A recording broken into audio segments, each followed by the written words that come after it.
قوالی اور ہندوستانی کلاسیکل موسیقی کی جو ابتدا امیر خسرو نے کی تھی اس سے اردو کو بدستور فروغ حاصل ہوتا رہا۔ اس کے بعد اپنے معبود کی حمد و ثنا، محبت کی ہمت افزائی کے لیے لگائی جانے والی آوازوں اور نامکمل خواہشات کی تکمیل کے لیے بھی موسیقی کا ہی سہارا لیا جانے لگا۔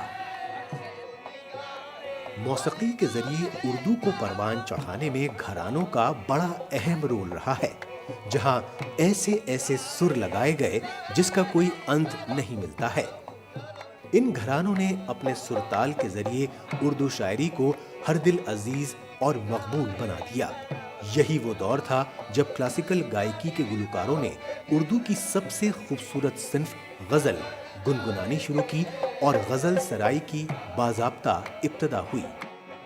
موسیقی کی لے، اس کا لحن، اس کا جذباتی مزاج، اس کا ٹھوس طریقہ اظہار، اس کی محظوظ لفظیات اور اس کی مترنم روانی اور لنترانی سے اردو فروغ پاتی رہی۔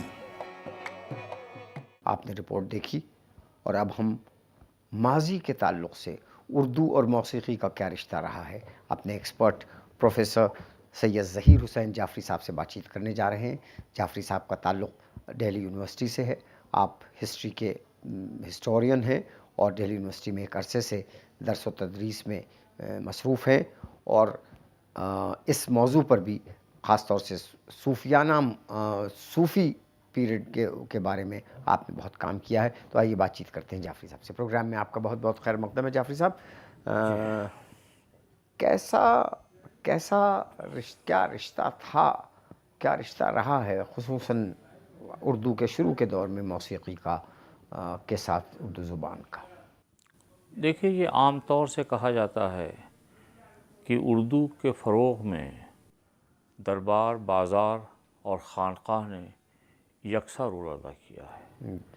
جس طریقے سے دربار میں یہ زبان ڈیولپ ہوئی، دربار نے شعراء کو، ادبا کو پیٹرنائز کیا، جی، ان کو مدد کی، ان کے لیے ان کے دوانین کو مرتب کروانے میں ان کی مدد کی، ان سے کتابیں لکھوائیں۔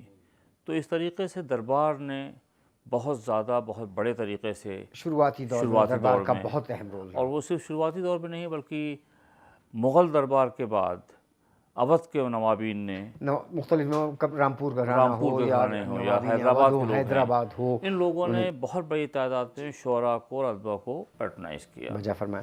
دوسرا دربار آتا ہے موضوع خانقاہ کا۔ جی، خانقاہ میں جس طریقے سے عوامی بول چال کی زبان کے طور پر اردو ڈیولپ ہوئی، جی، اور خاص طور سے چشتی سلسلے کی خانقاہوں میں، قوالی کا جو چشتی نظامی سلسلے کی خانقاہوں میں جو سما کا طریقہ رہا، اور سما ایک ایسا موضوع رہا ہے جس کے اوپر بہت زیادہ اختلاف رائے رہی ہے، لیکن صرف اور صرف چشتی نظامی خانقاہوں نے اس کو اپنا وتیرہ بنایا، اور انہوں نے اس کے اوپر بہت ہی تمام تر اعتراضات کے باوجود، جو علماء کے اعتراضات تھے، دربار کے اعتراضات تھے، فلسفیوں کے اعتراضات تھے، شروع میں بھی رہے اور آج بھی ہے، وہ اس کے بعد باوجود جی، اس کو انہوں نے اپنے وتیرے کے طور پر اپنایا اور کبھی اس سے دست انداز نہیں ہوئے، آج تک اس پہ کاربند ہیں۔ آپ کا یہ کہنا ہے کہ اردو شاعری کی مقبولیت میں دربار کا جو کچھ رول تھا شروعاتی دور میں، یقیناً وہ بہت اہم تھا، لیکن اس کے بعد اس کو عوام تک مقبولیت پہنچانے میں خانقاہوں نے بہت، اور خاص طور سے چشتی نظامی سلسلے کی خانقاہوں نے اس کو بہت زیادہ وہ عوام مقبولیت دی ہے۔ اب میں آپ کو ایک مثال دوں، چشتی نظامی سلسلے کی بہت مشہور خانقاہ ہے پنڈوا بنگال میں، جی، تو وہاں کی ایک روایت یہ ہے کہ حضرت نور قطب عالم وہاں کے بڑے چشتی بزرگ، بڑے صوفی بزرگ ہیں، ان کی خانقاہ میں وشنو پد گائے جاتے تھے۔ تو وہاں پر علماء نے اعتراض کیا، اور کرنا بھی چاہیے ان کو کہ صاحب آپ کے یہاں وشنو پد کیوں گائے جاتے ہیں؟ ان کا تھا یہ بتاؤ، قرآن مجید میں جہاں جہاں فرعون، نمرود اور حامان کا ذکر ہے، کیا وہ نہیں پڑھا جائے گا؟ ابلیس کا جہاں ذکر ہے، کیا ان آیتوں کو تلاوت آپ نہیں کرتے ہیں؟ اور اگر وہ تراویح میں پڑھی جاتی ہیں، نماز میں پڑھی جاتی ہیں، وشنو پد یہاں کیوں نہیں پڑھا جا سکتا؟ تو اگر وشنو پد پڑھا جا رہا ہے تو اس سے ہمارے عقیدے میں کیا اثر پڑتا ہے؟ یعنی اس طرح سے صرف اردو والوں ہی نہیں بلکہ اردو زبان کو شاعری نے، خانقاہوں نے عوام تک پہنچایا، اور عوام کو اپنے آپ سے جوڑا۔ اپنا عوام کو اپنے آپ سے جوڑا. بہت کہ اہم جس بات طریقے سے خانقاہ میں وہ وہاں پر تصوف کی تعلیمات کیا ہیں، تصوف کا فلسفہ کیا ہے، تصوف کے دیگر چیزیں کیا ہیں، اس سے عوام کو کم تعلق ہے. عوام کو تعلق یہ ہے کہ قوالی ہو رہی ہے، موسیقی ہو رہی ہے، اور جو غنائیت ہے کلام میں وہ ان کو یاد رہتا ہے، وہ ان کے دلوں میں بستا ہے. ذہن اور تو اس سے جس طریقے سے کمپوزٹ کلچر کو ڈیولپ کیا ہے خانقاہوں نے، اس میں بہت بڑا رول ہے. آپ نے بہت اہم نقطے کی طرف اشارہ کیا کہ کمپوزٹ کلچر میں کے فروغ میں جس سے اردو جڑی ہوئی تھی اس کو موسیقی نے عوام تک پہنچایا. اس کو موسیقی اور خاص طور سے خانقاہوں میں. تیسرا جو ہے وہ بازار ہے، جو ایک بازار ایک بہت بڑا موضوع ہے. اب مثلا جو لکھنوی کلچر ہے یا جو اودھ کا کلچر ہے، اس میں شرفا کے گھرانوں کے بچے طوائفوں کے کوٹھے پر بھیجے جاتے تھے آداب معاشرت سیکھنے کے لیے. جی. اور یہ کہا جاتا تھا کہ صاحب اگر آپ نے وہاں کی زبان سیکھ لی ہے، وہاں کا رکھ رکھاؤ سیکھ لیا ہے، تو آپ کو معاشرے کا اعلیٰ ترین جو نظام حاصل ہو گیا ہے. یعنی اس طرح سے بازار میں جب اردو آئی، طوائفوں کے ذریعے، کوٹھوں کے ذریعے عوام تک اردو کو، وہاں کی جو موسیقی تھی اور وہاں کے آداب و تہذیب جو تھے. مرزا جو امراؤ جان ادا جو کمال امروہوی نے فلم بنائی ہے، اس میں مرزا ہادی رضوان جو ناول لکھا ہے، وہ ناول اس کا سب سے بہت ہی معیاری ریفلیکشن ہے کہ کس طریقے سے شرفا کے بچوں کی تربیت وہ طوائفوں کے یہاں ہوتی تھی، جہاں موسیقی کا، جہاں موسیقی ہی دن رات تھا. آئیے اب دیکھتے ہیں اور بات چیت کرتے ہیں آج کے حالات پہ، یعنی حال پر. لیکن اس سے پہلے کہ ہم اپنے ایکسپرٹ سے بات کریں، ایک نگاہ ڈالتے ہیں اس رپورٹ پر. یہ کہنا غلط نہ ہوگا کہ موسیقی کے ذریعے اردو نے جس طرح لوگوں کے دلوں پر راج کیا، وہ شاید کسی اور صنف سخن کو نصیب نہیں ہوا.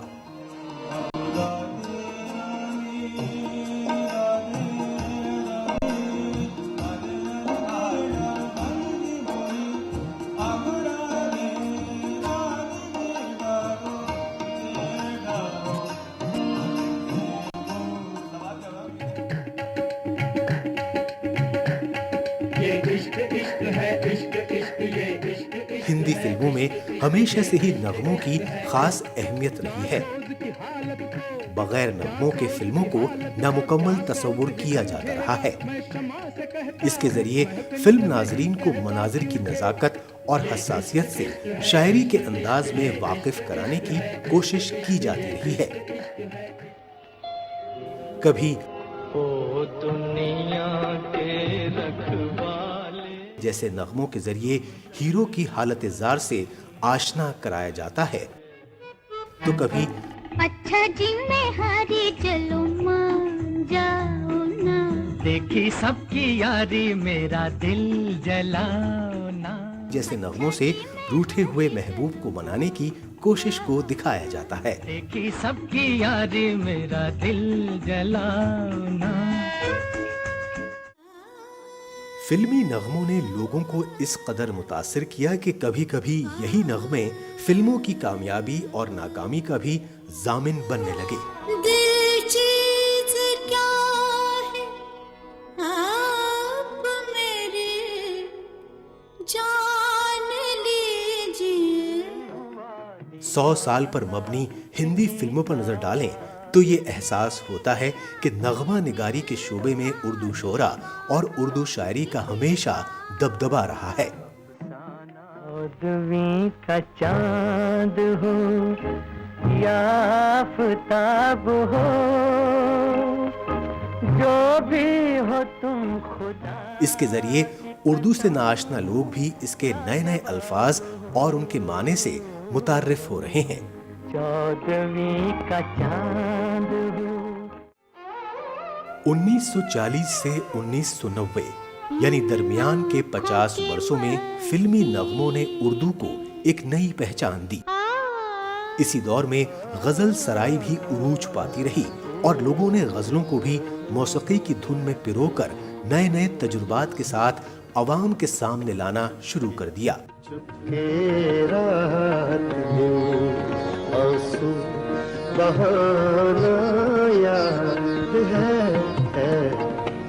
آج اگر اردو ہر خاص و عام کے دل پر راج کر رہی ہے تو اس کی اصل وجہ بھی ان غزلوں کو موسیقی کی چادر میں لپیٹ کر عوام کے سامنے پیش کرنا ہی ہے۔ ریڈیو اور ٹیلی ویژن کے بعد اب انٹرنیٹ جیسی جدید ٹیکنالوجی نے اردو گیتوں، نغموں اور غزلوں کے ذریعے زبان اردو کی رسائی کا دائرہ وسیع تر کر دیا ہے۔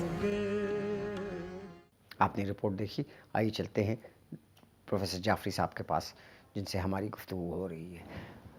یہ تو رہا ماضی کا یہ ایک پس منظر تھا جس میں دربار، خانقاہ اور بازار نے ایک اہم رول۔ اب کیا صورتحال ہے؟ دیکھیے، اب صورتحال یہ ہے کہ اردو کے فروغ میں موسیقی کا بہت اہم رول ہے، جس کے ساتھ سینسر بورڈ کی کچھ سیاست بھی ہے۔ مثلا میں نے تو بہت دنوں سے فلمیں نہیں دیکھی ہیں، لیکن جس زمانے میں فلمیں دیکھتا تھا تو امراؤ جان ادا، مرزا غالب، صاحب بی بی اور غلام، مغل اعظم، جو سب کی سب اردو شاعری سے بھری ہوئی تھیں، اس کو سینسر بورڈ کا سرٹیفکیشن ملتا تھا ہندی فلم۔ وہ آج بھی وہ عالم ہے؟ تو غالباً آج بھی وہی عالم ہوگا۔ بالکل وہی ہے۔ تو جہاں پر کہ گانے سب اردو میں ہیں، جہاں پر ایک لفظ ہندی کا نہیں ہے لیکن اس کو سینسر بورڈ سرٹیفکیٹ دیتا ہے ہندی کا، تو وہ غالباً کوئی دوسری قسم کی سیاست ہے، اس کے بارے میں تو نہیں جاؤں گا۔ لیکن آج بھی جو غزلیں ہیں اور جو اس کی غنائیت ہے، ان کے الفاظ سمجھ میں لوگوں کو نہیں آتے ہیں۔ غزلوں تو جانے دیجیے، آج کل کے جو عام گانے ہیں، نہیں، میں گانوں پہ آ رہا ہوں، لیکن جیسے غزلیں ہیں، جیسے مہدی حسن کی غزلیں، جگجیت سنگھ کی غزلیں، بیگم اختر کی غزلیں گائی ہوئی، جی طلعت محمود کی غزلیں گائی ہوئی، جو لوگ سمجھے بغیر اپنا سر دھنتے ہیں بیٹھ کر کے، تو غالباً وہ الفاظ پہ کم دھیان دیتے ہیں، وہ اس کی غنائیت پر، غالباً کیا بالکل اس کی غنائیت اور اس کی میوزک کا کمال، میوزک کا کمال ہے کہ وہ جن اشعار کا مطلب نہیں سمجھ سکتا کوئی، وہ میوزک کا ایکسپریشن مشاعروں میں نہیں ہو سکتا، وہ ایکسپریشن نہیں ہو سکتا ہے۔ تو اسی لیے فنکار ہی، تو آج کل کے بیگم اختر ہی کر سکتے ہیں، جگجیت کر سکتے ہیں، مشاعروں میں بھی وہی لوگ مشاعرہ جیتتے ہیں جو گا کر کے اور چلا کر کے اور غنائی شعر پڑھ سکتے ہیں۔ جی، تو میں سمجھتا ہوں کہ دیکھیے، اردو جو ہے اس وقت اگر باقی ہے تو اس میں سینما کا بہت رول ہے، اور سینما میں گانوں کا رول ہے۔ نہیں، وہ ہمیں مدارس کی وجہ سے باقی ہے۔ مدارس میں چونکہ میڈیم اردو ہے اور مدارس میں پوری کھپت اردو کتابوں کی ہے، اور وہ اردو بھی عربی فارسی آمیز ہے، کلاسیکل اردو ہے، تو اگر اردو میں فروغ میں اس وقت کام ہے تو وہ مدارس کا کام ہے۔ مدارس کے علاوہ جو دوسرا جو سیگمنٹ ہے، ہماری یونیورسٹیز میں اردو کے لیے اتنا خاطر خواہ کام نہیں ہوتا ہے جتنا ہونا چاہیے، اور ہمارے پچھلے 10-15 برسوں ہماری یونیورسٹیز میں جو لوگ ہیں وہ کلاسک سے بالکل نابلد ہیں۔ اب اچھا، یہ عالم ہے؟ جی ہاں، بہت کم ایسے لوگ جو کلاسکس پہ کام کرتے ہیں۔ وہ صاحب وہ 1947 کے بعد کا افسانہ، ماڈرن افسانہ، ماڈرن غزل، ماڈرن شاعر، تو یہی سب باتیں، ماڈرن فکشن، تو کلاسکس نہ وہ ملا وجہی پڑھ سکتے ہیں، نہ وہ سبرس کی عبارت سمجھ سکتے ہیں، اور نہ ولید اپنی کلام سمجھ سکتے ہیں۔ یہ بڑی ایسے بہت کم ہی لوگ ہیں جو یونیورسٹیز میں باقی ہیں۔ اچھا، اور یونیورسٹیز میں جو لوگ مدارس سے فارغ ہو کے آئے ہیں، ان کے وجہ سے یونیورسٹیز میں کلاسکس کا نام ہے۔ اچھا، اور غالباً اگر یہ ٹریفک بند ہو گئی کہ مدارس سے یونیورسٹی سے بھی بالکل غائب ہو جائے، یونیورسٹیز میں جو لوگ ہیں وہ بالکل ضابطے کے اردو کے ٹیچر رہ جائیں گے، اردو کے پروفیسر رہ جائیں گے۔ تو ایک تو یعنی آپ کہہ رہے ہیں مدارس کا ہے، لیکن دوسرا جو اہم رول عوامی سطح، جو عوامی سطح پر، جہاں مدارس کا تو درس و تدریس سے زیادہ تعلق ہے، لیکن عوامی سطح پر یہ سینما اور یہ جو گانے اور یہ اس کا رواج ہے، تو اس سے جو اردو کے الفاظ ابھی تک جو مستعمل ہیں، تمام کوششوں کے باوجود کہ صاحب اردو ختم ہو جائے، اور اردو کے الفاظ آج بھی جو روزمرہ زبان میں بولے جا رہے ہیں، اس میں غالباً سنیما کا ایک اہم رول ہے، کہ جس میں گانوں میں جو سب گانے اردو کے ہیں جن کو سرٹیفکیشن ملتا ہے ہندی کا، لیکن ان گانوں میں وہ ایسے الفاظ ہیں، ایسے محاورے ہیں جو زبان زد ہیں۔ تو میں سمجھتا ہوں کہ اردو کے جہاں فروغ میں، جہاں پر خواص کی سطح پر مدارس کا رول ہے، اور ان مدارس کے گریجویٹ جو یونیورسٹیز میں آ کے ان کے وجہ سے تحقیق اور تدریس میں کلاسکس کا جو زور ہے، اور جو بالکل عوامی سطح ہے اس میں ان گانوں کی جو غنائیت ہے اور اس کے ذریعے اس کی جو اردو میوزک ہے، وہ جو ادائیگی ہے، اس کے وجہ سے ابھی اور غزل کے جو اپنا خود کا کی اپیل ہے، اس وجہ سے شاید باقی ہے، اور وہ غالباً باقی رہے گی۔ بات چیت کر رہے ہیں اردو کے فروغ میں موسیقی کے رول کے اوپر، اور ہمارے ساتھ ہیں پروفیسر سید ظہیر حسین جعفری صاحب۔ اس سے پہلے کہ ہم جعفری صاحب سے اس موضوع کے مستقبل پہ بات کریں، ایک رپورٹ پہ پہلے نگاہ ڈالتے ہیں، تو آئیے دیکھ لیں یہ رپورٹ۔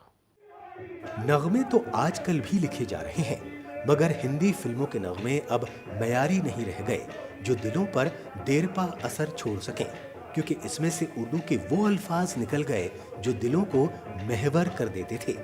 وہ گھرانے اب انقا ہو چکے ہیں جن سے اردو شاعری کو اپنی نغمگی کے ذریعے لوگوں کے دلوں تک پہنچایا گیا تھا۔ اب صرف غزل سرائی یا قوالی ہی وہ ذریعہ ہے جو ہر خاص و عام کے دلوں تک اردو شاعری کو پہنچا رہا ہے۔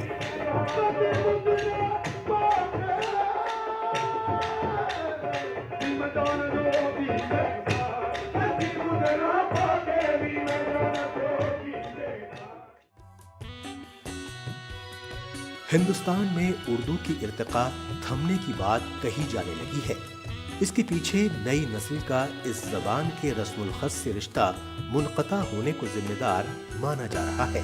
دل کسی بت کے تصور میں نہ کھوتا ایسے۔ لیکن یہ امر خوش آئند ہے کہ صوفیانہ کلام اور غزل سرائی میں رقص و سرود کے جو نئے نئے تجربات کیے جا رہے ہیں اس نے لوگوں کو نہ صرف اپنے ساتھ جوڑے رکھا ہے بلکہ اس سے نئی نسل کو بھی اس جانب راغب کیا جا رہا ہے۔ اس سے اردو شاعری کی چاشنی اور مٹھاس ایسے ذہنوں میں بھی گھل رہی ہے جو اسے لکھنا پڑھنا تو نہیں جانتے لیکن اس کی دلکشی سے محظوظ ضرور ہوتے ہیں۔ بہرحال مانا یہ جا رہا ہے کہ اردو شاعری ماضی کے خمار کے درجے پر پہنچ گئی ہے اور کوئی بھی خمار زیادہ عرصے تک قائم نہیں رہتا ہے۔ ایسے میں اب اردو کی ترقی کا انحصار کافی حد تک عوامی مقبولیت کے حامل رقص و موسیقی کے کندھوں پر آ پڑا ہے۔ موقع کی اس نزاکت کو کلاسیکی موسیقی کے روایتی گھرانوں سے وابستہ گائکوں سے لے کر جدید دور کے غزل سراؤں، گلوکاروں اور موسیقاروں نے بھی سمجھا ہے۔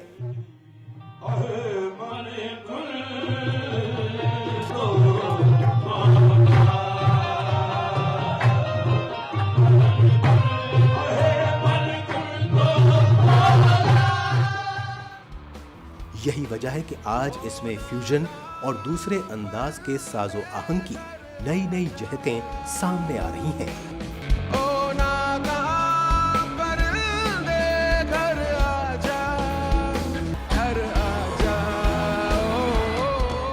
اس رپورٹ کے بعد آئیے چلتے ہیں پھر جعفری صاحب کے پاس اور بات چیت کرتے ہیں کہ مستقبل میں آپ کو کیسا لگ رہا ہے یہ موسیقی، خاص طور سے اردو کے فروغ میں موسیقی کا کیا رشتہ ہو سکتا ہے مستقبل میں؟ دیکھیے بڑھے گا، گھٹے گا؟ دیکھیے ایک تو رشتہ جو باقی رہے گا، کیونکہ عوام میں جس طریقے سے گانوں کی مقبولیت ہے، غزلوں کی مقبولیت ہے، تو غنائیت کے ساتھ بڑھے گا۔ جی جہاں تک اردو کے سوال ہے، اس کے لیے جو حکومتی ادارے ہیں، Maulana Azad national open university, Maulana Azad national university ہے، ترقی اردو بورڈ ہے، انجمن ترقی اردو ہے، فروغ اردو ہے، ان لوگوں نے ایک کام ضرور کیا ہے کہ کلاسکس کو انہوں نے ری پبلش کرنا شروع کیا ہے بہت ہی سستے داموں پر۔ تو یہ تو اداروں کا رول رہا۔ اداروں کا رول، موسیقی کا اس سلسلے میں کیا؟ موسیقی کا رول یہی ہے کہ جس طریقے سے غنائیت بڑھ رہی ہے، لوگوں میں مقبولیت بڑھ رہی ہے، جو گانے جس میں اردو کے الفاظ بہت زیادہ ہیں، جس میں غزلیں جس میں اردو میں ہیں، ان کو لوگ گنگناتے ہیں، ان کو سمجھے بغیر لوگ پڑھتے ہیں، ان کے اوپر جو ہیں لوگ ابھی بھی ان کو وجد آتا ہے، تو غالباً یہ چیز قوالیاں آج کل تو جو ہر جگہ فیشن ہو گیا، ہر چیز کہی جاتی ہے، یہ صوفی کلام ہے۔ جی ہاں، صوفیانہ کلام ہے۔ صوفیانہ کلام ایک یہ تو نئی اصطلاح آ گئی۔ اس سے جو ہے شاید وہ بہت ہی زیادہ نان صوفیانہ کلام پڑھا جاتا ہے، اور وہ شاید صوفیوں کے لیے بہت بڑا انتما ہے کہ ان کو صوفیوں کا نام دیا جاتا ہے، لیکن بہرحال وہ چل رہا ہے کہ عوامی سطح پر اس کی مقبولیت ہے، خواص سطح پر مقبولیت ہے، اور ابھی بھی لوگ جو ہیں قوالی جا کر کے ہالس میں سنتے ہیں، اسی ہال میں کرسی بیٹھ کے بغیر کسی آداب کے، لیکن اب ہے، ارے لندن میں بڑے بڑے لیکن اب جو ہے یہ ایک ذوق بڑھ رہا ہے لوگوں کا، تو پتہ نہیں ان کو شاید وہ غنائیت ہے جو اپنی طرف کھینچتی ہے۔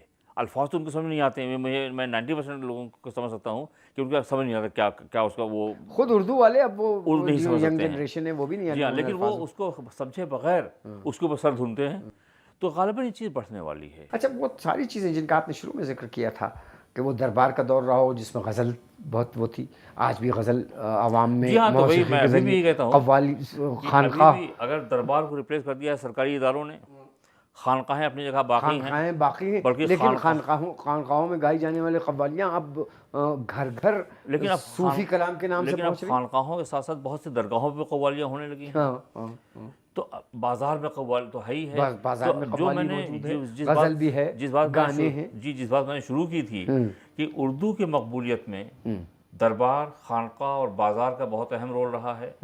وہی میں ابھی بھی کہوں گا کہ اردو کے فروغ میں موسیقی کے ساتھ ساتھ تینوں چیزوں کا، دربار کا مطلب ہے سرکاری ادارے، خانقاہ اور درگاہیں، آج کے پس منظر میں سرکاری ادارے جو ہیں دربار کو ریپلیس کر رہے ہیں، خانقاہیں اور درگاہیں یہ موجود. اور صوفیانہ کلام کے نام پر جو بہت زیادہ کلام پڑھا جا رہا ہے، جو بہت کم صوفیانہ ہوتا ہے، اور ساتھ ساتھ بازار جس میں عوامی سطح پر جو بے پناہ مقبولیت بھائی ہے. بازار کے نام سے آپ سمجھ لیجئے کہ سنیما یا ٹیلی ویژن. اب تو یہ چیزیں جو ہیں بڑا میڈیم ہو تو گیا میرے ہے خیال میں فیوچر میں بھی وہی چیزیں ہیں کوئی وہی نہیں جو ماضی میں سیریلز بن رہے ہیں وہ کس زبان میں. جی ہاں، جو ماضی میں تھے وہی چیزیں، وہی ادارے ابھی بھی ہیں، ان کے رنگ و روپ بدلے ہوئے ناموں کے ساتھ.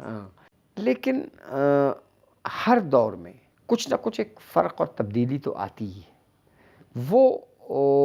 وہ تبدیلی میوزک کے ذریعے جو اردو زبان میں بھی آ رہی ہے، وہ آپ کو کیسی لگ رہی؟ وہ مثبت ہے یا منفی ہے؟ اردو کے حق میں ہے، نہیں ہے؟ ہم یہ تو نہیں کہیں ہر دور میں ہر ٹیسٹ بدلتے ہیں، اس کے حساب سے وہ ہوتا ہے، لیکن وہ مثبت ہے، اردو کے حق میں ہے یا نہیں ہے؟ دیکھیں، جہاں تک بہت سے جو ٹیکنالوجی کا استعمال ہو رہا ہے یوٹیوب وغیرہ پر، جی جی، اس میں تمام کلاسک قوالیاں، کلاسک کلام، کلاسک شاعری یوٹیوب پر محفوظ، جو ابھی تک صرف HMV کے ریکارڈ سے محفوظ تھی، وہ تمام چیزیں تقریباً یوٹیوب پر منتقل ہو گئی. یعنی جدید ٹیکنالوجی کے ذریعے وہ نئی جنریشن کو جدید ٹیکنالوجی کے ذریعے جو بالکل نئی نئی جنریشن ہے پہنچ رہی ہے، وہ اسے استفادہ کر رہی ہے. اب مثلا کبھی کسی زمانے میں کوئی طلعت محمود کا HMV نے ریکارڈ بنایا ہوگا جو شاید اپنا ریکارڈ پلیئر ہیں، دستیابی نہیں نہ ریکارڈ پلیئر میں دستیاب ہیں، نہ وہ ریکارڈ دستیاب ہیں، لیکن وہ تمام چیزیں یوٹیوب پر منتقل ہو گئی نئے ٹیکنالوجی کے تحت. تو تمام چیزیں ابھی محفوظ ہیں. یعنی موسیقی اب یوٹیوب تک پہنچ چکی ہے اور اس کے ذریعے اردو کو نئی جنریشن اور نئی نسلوں تک جی ہاں، اردو کو بالکل پہنچنے نئی کا ٹیکنالوجی راستہ کے ساتھ، جی ہاں، نئی ٹیکنالوجی کے ساتھ وہ چیز پہنچ رہی ہے. جو بہت سے ٹریول سسٹمز ہیں جس کے تحت جو ادبی اور علمی چیزیں جس طریقے سے ذخائر منتقل ہو رہے ہیں، اسی طریقے سے موسیقی کے ذریعے یہ تمام ذخائر منتقل ہو رہے ہیں. بہت بہت شکریہ پروگرام میں شرکت کا. آپ نے اپنے گھر عقل خیالات سے ہمارے ناظرین کو نوازا. پھر سے آپ